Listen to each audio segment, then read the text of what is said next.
انہوں نے اس کے خلاف کارروائی کی۔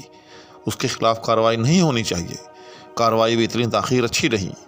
السلام علیکم ناظرین، آج میں آپ کے سامنے ایک ایسا لفظ لے کر حاضر ہو رہا ہوں جس کے تلفظ کے اندر بہت زیادہ جو ہے وہ غلطی ہے، اور بالعموم جو ہے اس کا تلفظ جو ہے وہ غلط کیا جاتا ہے۔ جی ہاں، البتہ وہ احباب جو اردو زبان کو کم حق سمجھتے ہیں وہ یہ غلطی نہیں کرتے۔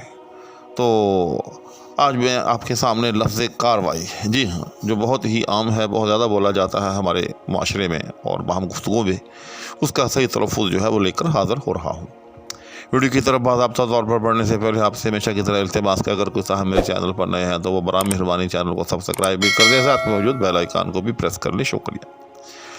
تو یہ جو لفظ ہے کارروائی، جی ہاں، یاد رکھیے گا کہ اس کا درست تلفظ جو ہے وہ کارروائی نہیں بلکہ کارروائی ہے۔ جی ہاں، یعنی یہ جو رے جو ہے اس کے اوپر یوں سمجھیں کہ آپ شد پڑی جائے گی، اس کو مشدد پڑھا جائے گا، لیکن یہ بھی یاد رکھیں کہ اصل کے اندر پڑھنے میں یہ مشدد ہوگا، ورنہ یہ جو لفظ ہے یہ دراصل دو لفظوں کا مجموعہ ہے۔ جی ہاں، یعنی کار اور روائی۔ جی ہاں، اور آپ کو یہ معلوم ہی ہوگا کہ جب کوئی حرف مشدد پڑھا جاتا ہے تو اس میں ایک طرح سے وہ لفظ جو ہوتا ہے ایک مرتبہ ساکن پڑھا جاتا ہے اور دوسری مرتبہ اس کو متحرک پڑھا جاتا ہے۔ تو یہاں بھی یہی کچھ ہے، کار، تو یہاں جو پہلی رے ہے وہ ساکن ہے، آگے روائی، اس کی جو رے ہے وہ متحرک ہے، اس کے اوپر زبر ہے۔ جی ہاں، تو اصل لفظ جو ہے وہ کارروائی۔ تو اگر آپ اس کو روانی میں پڑھیں، ملا کر پڑھیں، تو آپ اس کو پڑھیں گے کارروائی۔ جی ہاں، وہ کارروائی ضروری ہے، فلاں کے خلاف کارروائی جو ہے وہ ہونے جا رہی ہے۔ جی ہاں، تو اب آتے ہیں اس کی معنویت کی طرف کہ ایسا کیوں ہے۔ تو یاد رکھیے گا کہ یہ دو لفظوں کا مجموعہ ہے، یعنی کار کام، روائی یعنی اس کو روا رکھنا، اس کو جائز قرار دینا۔ جی ہاں، تو کارروائی یعنی کسی کام کی طرف بڑھنا۔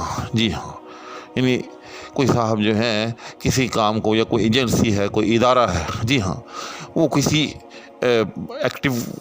کسی ایکٹ کو جو ہے، کسی بھی کام کو، کسی بھی ایکشن کو جو ہے وہ آگے بڑھانا ضروری سمجھتی ہے۔ جی ہاں، اس کو وہ جائز سمجھتی ہے، تو پھر کہا جاتا ہے کہ اس کے خلاف کارروائی ہونے جا رہی ہے، یعنی جو انہوں نے اس معاملے میں سمجھا کہ ایسا ہونا چاہیے وہ اس کو کرنے جا رہے ہیں۔ جی ہاں، روائی یعنی وہ اس کو روا سمجھتے ہیں۔ جی ہاں، تو امید ہے کہ اس مختصر سی ویڈیو میں اس انتہائی اہم اور عام طور پر بولے جانے والے لفظ کے حوالے سے آپ کو تلفظ کے اعتبار سے بھی معلومات مل گئی ہوں گی، اور اس کے ساتھ ساتھ اس کی معنویت کہ ایسا کیوں ہے، جی ہاں، یہ بھی آپ کو معلوم ہو گیا ہوگا۔ اس کے ساتھ آپ سے اجازت چاہوں گا۔ اللہ حافظ۔